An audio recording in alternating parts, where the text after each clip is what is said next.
Hey guys, my name's CJ, welcome to the channel today. And I want to take you through something just a little different. So normally you're used to seeing me doing just car features, always riding shotgun with the guys, but you don't really know a huge amount about myself, my car history, kind of what my future plans are. So now that we've started the year, I thought it would be kind of just something nice for you just to do a little bit more of a personal kind of video. So the sort of thing that you're going to hear today is kind of from literally passing my test, what cars I've had, what I liked, what I didn't like. So where did it all begin? I think growing up I've always really been into cars. More kind of the exotic look. I think when you're growing up, a kind of 90s Jap car isn't the first thing you'd kind of go, oh. That's something you kind of learn to love. So growing up, I was always really into Formula One, kind of the years when Michael Schumacher was just absolutely dominating. Gran Turismo, and I think that's where it all really started, was that whole kind of love of modifying cars, was just the customization that you had actually within the game. Making the car faster, it was addictive, and it was good to see what you changed had like an effect kind of on things in that. I've always been into cars, and my first real experience of speed was my guitar teacher at the time when I was about 13, 14. He took me out in his E36 BMW M3 Evo, and that thing just blew my mind. Like, my parents had never had anything fast. My mum and dad weren't into quick cars. My brothers weren't. Friends weren't. So that just blew my mind, and that just solidified things for me, that is what I wanted to do. I wanted quick cars, and that was going to be what I was into. So my first car that I ever had, pretty much after passing my test bang on at 17, I had a Mark II Clio. It was in red, 1.2, really nothing special in any way, shape or form. I always knew that that was going to be my first car, just simply because it was kind of a family hand-me-down. It was something that my parents had owned since new. It was a shared car, so it was something that me and my mum used to kind of use sort of between us. So I could never really go to town on it.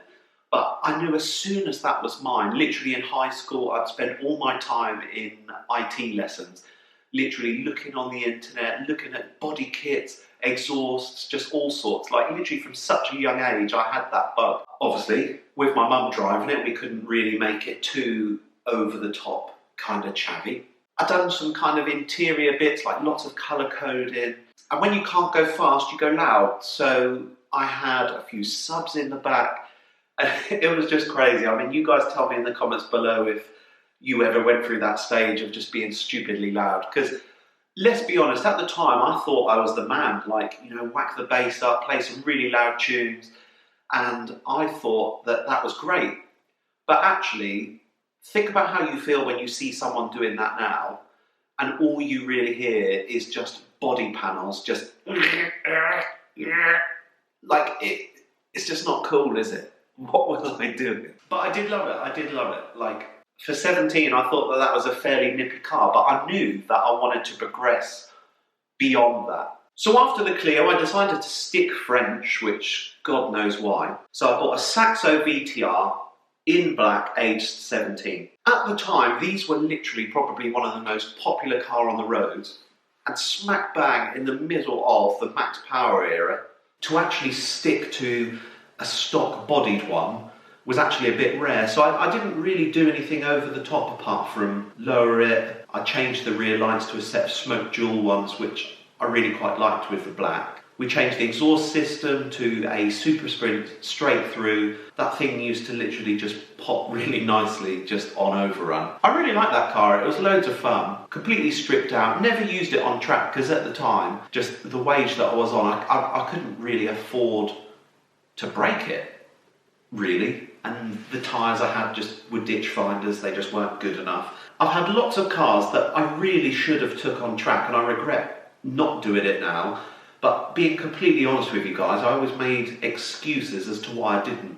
You know, like I just said then, like, oh, the tyres weren't good enough, brakes weren't good enough. It was almost like I had to have this ridiculous costing car to be able to actually take it on track. Whereas realistically, you should just take it on. Just take it on, have fun. There's always going to be things you can improve. There always is. With cars, they're never done. Never block yourself, never put something in the way. If you want to take something on track, and you really should, fun little car like that, then you should just do it. It's really interesting to see how much those cars have gone up in value now.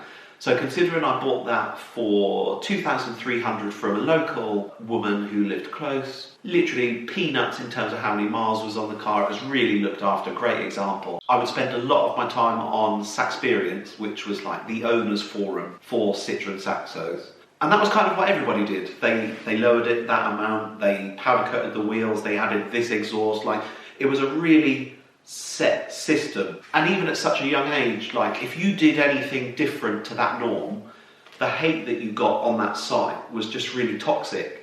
And you see so much of that in car pages and sites today. Like if someone tries to do something different, they just get shot down, when at the end of the day, really, it's your car, who cares? Saxos were just such a common car at the time that really I just wanted a change. So I knew I loved Jap cars. I wanted to get into Hondas. So I loved the sleek shape of the Integra DC2, but there's obviously differences in the body types between the UK model and the JDM one. So at 17 years old, I mean, this was quite the car. Like when you bear in mind a lot of people are still driving around 1 litres, 1.2 and so on, and there's me really wanting to progress to like probably one of the best front wheel drive cars that there's ever been, that I just had to make it work. I'd literally just started full-time at work, so I was probably the most flush that I've ever been in my life, because you're earning a full-time wage and I really didn't have any bills, still living at home, that I thought, do you know what, if I'm going to do it, we're going to do it big and we're going to import one. We're not going to buy one already in the country that's been molested. Rust could be a problem just covered with underseal.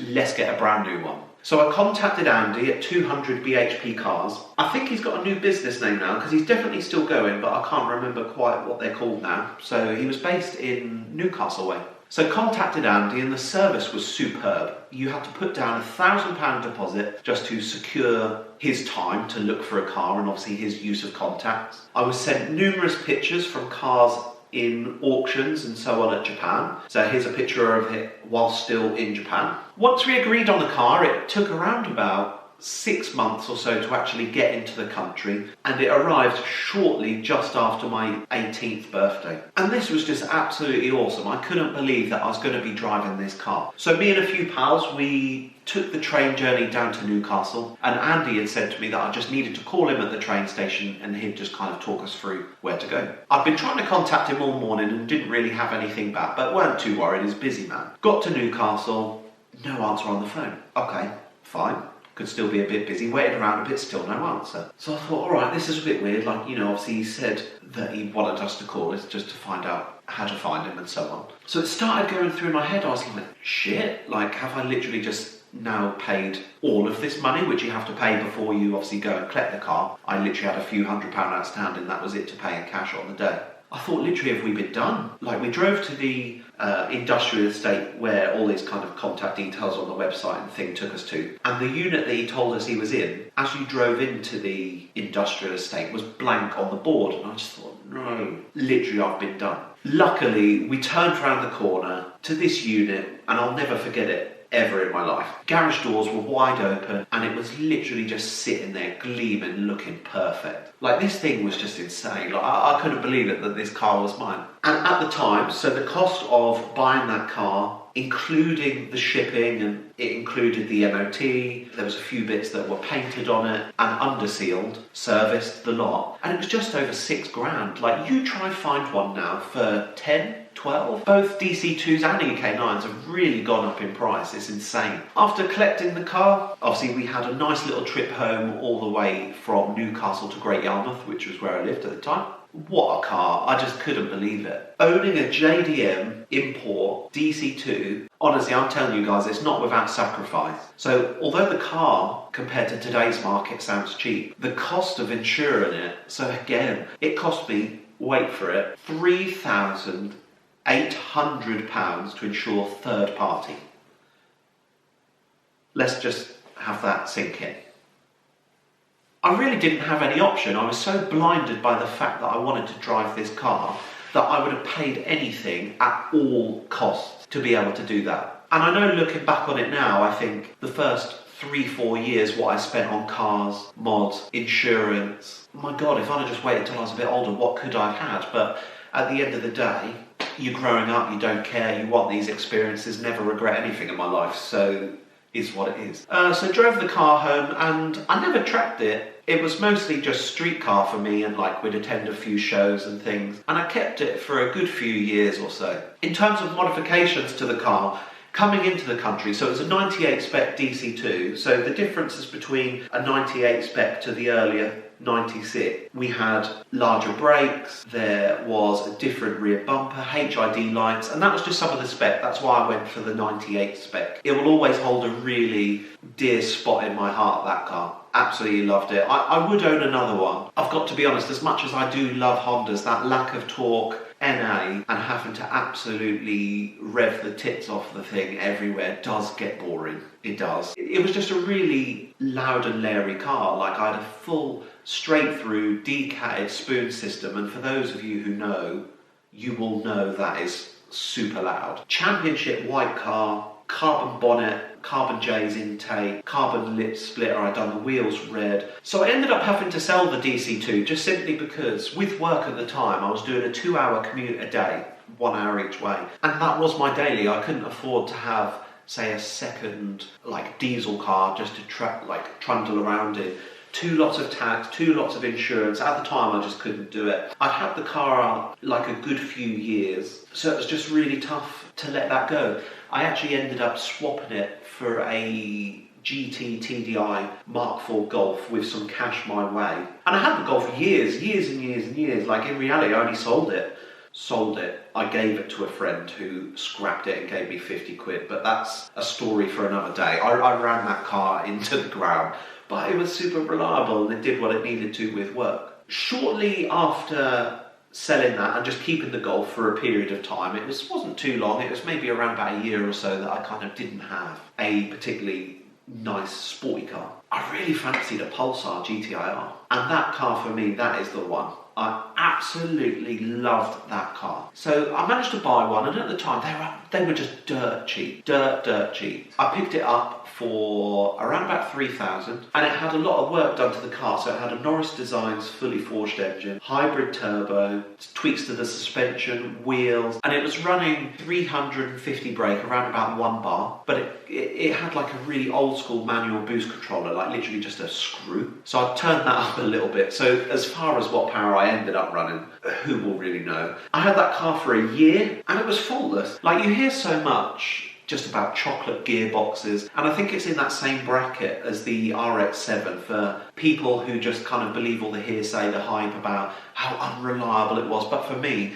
I launched that car everywhere. Gevitt Def was always off the limiter. Honestly, love that car. Absolutely adored it. In terms of modifying it myself, I didn't really do much extra to it. It was expensive enough to run as it was. To fill the tank at the time with V-Power was about 70 quid. I could literally do as little as about 140 miles in it. Something that always put me off that car, as much as I did love it, was the fact it was someone else's. You know, someone had done all that work. It actually used to be an old Max Power car, and all those modifications were actually done as part of the magazine feature. Never ever was I able to find the copies of those magazines, but that would have been such a cool thing to actually be able to see. But yeah, because it just wasn't mine and I didn't do the modifications, it never really truly felt like mine. I really enjoyed it, but yeah, it just didn't feel like it. And I think that's the problem almost with modifying a car, or buying a modified car, particularly if it's something like really well known on the scene. It will begin to grate on you, no one ever acknowledging that as your car. It'll always be like, oh, that's Dave's car, or oh, didn't so-and-so build that? And oh yeah, he did, yeah, I just built it. So it's hard. So it's why it didn't really stick around, because it was just always someone else's. I didn't like the fact that I didn't do the work and I couldn't take credit for that. On to my last car, which is probably realistically the one that most of you do actually know me for, was my Honda Civic EG with a K20 motor. I'd always wanted to do a K-swap EG just ever since I'd had the Pulsar, and bear in mind that Pulsar was a supposed 350 to 400-ish brake. I got absolutely spanked in a roll race against a 230 brake K-swap EG, and I was just blown away. I just thought, I need to do one of these. So my wife, Jodie, was amazing that she actually bought me a Shell for Christmas. She regrets that, believe me. Don't sit there and think she's the ultimate woman, because And yeah, my fault. I probably tested her quite a few times with how much time I spent out on the car and the money I spent on it, but it is my hobby and it is what I love, and she kick-started it, so it is your fault. It is your fault. So we bought the car for £150. The shell was an absolute heap of shit, completely rotten, awful, but it was 150 quid. To get a mint shelled EG with any engine, immediately I was up to about 2-3 grand is what you'd have to spend, and I knew if I took it to my friend Smarty, who does bodywork, painting and so on, I knew that if I actually invested that money, I could have bought on a nice shell to potentially find covered up problems anyway, that it made sense just to go for the cheap shell and sort out the rust, which is what we did. The car actually spent a year and a half in the body shop. Not because it was being worked on a year and a half, but because the bloke was kind of on the lazy side and just always seemed to prioritise the smaller little jobs that would pay rather than just my huge lump sum. What he did for me, because I'm really not good at any bodywork or welding in any kind, 2 new rear arches, sills, the car was painted underneath, inside, the roll cage, which I'd had installed by a guy in Beccles named Alan Dent, who actually does roll cages for Terry Grant, stunt guy. So that's how I came across him. So after having the cage in, it was all painted up, underneath, cage, inside, outside, and it literally cost me about £1,400. And, you know, a lot of you have seen that car in person. That was not a £1,400 job, that was superb. So it was worth the year and a half, because it's not like I was ready to put all the other parts on it anyway. You more just want things back just from the body shop like that, just because it's yours, and you kind of want all your pieces all together. So whilst it was away at the body shop for all that time, we had an engine that we started to put together. It was just stock block, and just fitted a variety of parts to that, so I'll just put like a little reel of kind of what photos I've got of the actual Mark 1 version of that build went together. And although it did take a couple of years to piece together, the first outing of the car was my stag do, which we actually had at USC one year, Ultimate Street Car at Santapod. But the car wasn't 100% ready, and I really, it was my fault. I shouldn't have taken it out. I didn't have any rad fan hooked up. Literally, clocks didn't work. Like, it was a really half-assed job at finishing it off that first time. So much so that the engine completely overheated and it actually done a bearing on the way home, which, you know, this car hadn't even been mapped. It was just on a base map from Remain at the time. And it was after getting home from that I just thought, well, look, I'm not going to do NA again.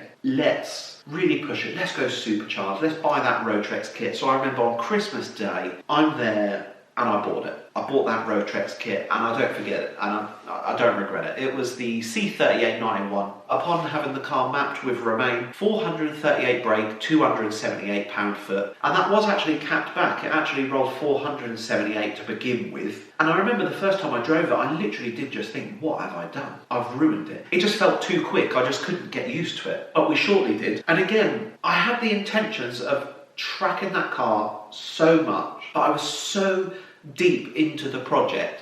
So I told you from my first few cars, I made excuses as to why I didn't track those cars, because it didn't have this part, didn't have this part, didn't have that, it wouldn't be competitive, it just, I didn't. I just made excuses. With the EG, I went completely the other way. I'd done everything you could possibly do, but my excuse was, it's too expensive.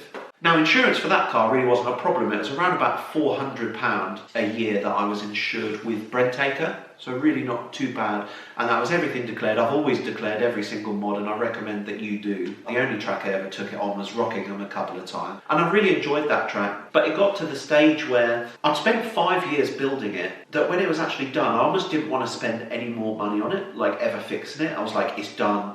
I'm sick of it. That when I started tracking it and things started going wrong, I began to resent it. I absolutely adored that car, and I really did achieve a lot with it. I had a magazine feature with Japanese performance. Actually had the car featured in CSR2, which is a mobile racing game. They came down, took around about 4,000 or 5,000 pictures of the car, completely 3D modelled it, and it actually cost them 30 to 35 grand to model it in the game, which is not too dissimilar to what it actually cost to do the car in the first place. So, I mean, that's kind of like the lasting legacy, is I've literally got a game on my phone that I can literally play as my car the whole time. I had a feature with Adam Ivel, which was something I was really proud of, and I'm good friends with Adam to this day. Leave a link to just in the description if you just want to see that video. It was a wet day, so I couldn't quite use it as much as I wanted to, but still really loved that car. And for the last year now, since I've sold that, I've been driving a really boring, dreadful 1 Series diesel BM. Now we're going to talk about the future. So